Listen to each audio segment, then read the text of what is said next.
it's like a dues thing. You have to paint. Mm-hmm. You know, you can't think about it. You can't talk about it. You have to do it. And just by the doing, your technique evolves. And I've copied I think it's great. Try to copy another watercolor sometime. Seriously. Okay. I advise that because you learn, and it's almost like they're teaching you. But I've got several studies at home, and I don't sell them. I keep them for me. But I've got several studies, and I really learned a lot doing them. I did a painting of James Reynolds is the next guy I'll bring in. I love James Reynolds' work. He's a Western artist, cowboy artist. And I did one of his paintings of the Southwest completely upside down. I never turned it over. I turned the resource upside down, and I did my painting completely upside down. When the painting was finished, I turned it over and looked at it. And what it did was made me abstract. Right. And another thing I recommend, besides copying other artists like we talked about before, is try and do an abstract. Try and do something totally non-representational in paint, in your media. Mm-hmm. And because you're so hung up on trying to make something that it's nothing, you're so aware of the brushwork. You get so conscious of your brush technique and stuff because you're not hanging on an armature representation. You're not painting a tree or a rock or a cloud. You're painting paint. And so non-representational work will make you think differently and it helps you to grow. My non-rep stuff makes my representational stuff better. My representational stuff makes my non-rep stuff stronger because I'm so used to being defined. And it's a whole different, well, it's a new process, thinking about Absolutely. that type of work. It's a because growth. I've seen it in the past. Yeah. It's a growth process. And it requires an understanding to appreciate.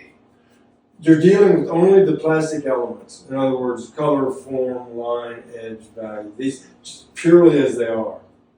Not as a tree or something you're. And so you're so conscious. When I start a non-rep, I start with a real simple premise. How do I make paint interesting?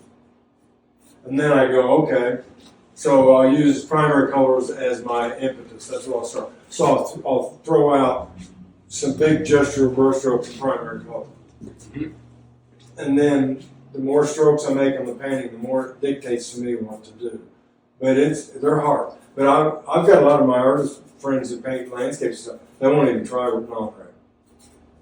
My non-rep, Really? because it's so outside their league, their thinking. Okay. And how do you make an interesting painting that's nothing? And if you guys come out to the studio, I've got a whole bunch of non-reps. I have one room that's full of non-reps. They take me longer to do, and they're harder for me than my representational because they take a life of their own. I don't know where the hell they're going. Once I'm halfway into it, it's me sitting in the chair looking at it going, oh, and then going and doing this, and then go back and look at the chair because I'm not trying to represent something. It's easy when you're painting a rock. Well, okay, the rock's got this shape, and it does this, and it's this value. But when it's this big biomorphic blob, where does it go? How do you take it? What do you do? So you're thinking. All you're thinking about are the plastic elements. The plastic elements. Color, line, value, edges. Consciously. It's strong. I mean, it really is strong. These things are an abstraction, but they're an abstraction that we hang in an armature of things. But that'll never be Pike's Peak. It's going to be her interpretation of Pike's Peak, the representation of Pike's Peak. It'll never be Pike's Peak. And so it in itself is an abstraction. But a non-representational is pure abstraction with just your thought processes in the plastic element. They're really good to learn. And they're hard to do. The reason non-rep gets such a bad rap in this day and age, yes. Anybody can throw paint. A pig can paint a canvas, but does that mean it's a good non-representational? Probably not.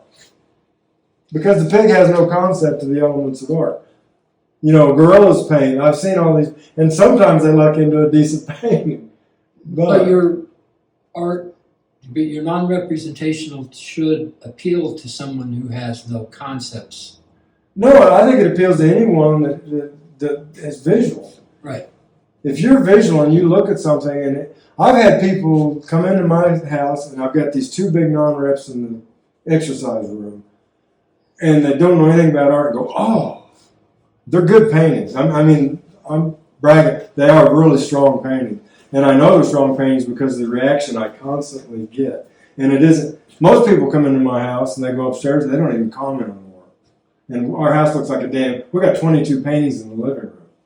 Mm-hmm. And so they don't even see the artwork. But when they do, they're seeing the work and it's having an impact, which is what you want.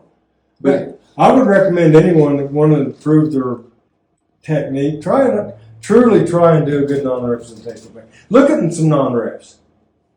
Okay. Because that helps. I've got art. I love 2.5 Men. We watched that show with Charlie Sheen. Mm-hmm. His mom's house, she's got these great non-representational paintings. And I'm telling you, the guy who produced that show's got those hanging in his house now. They're great. They're good paintings. And they've actually had people on the internet commenting on me. Who did those paintings? Oh, those are really... But they jump off the wall. They're really good painting. So they're just a challenge.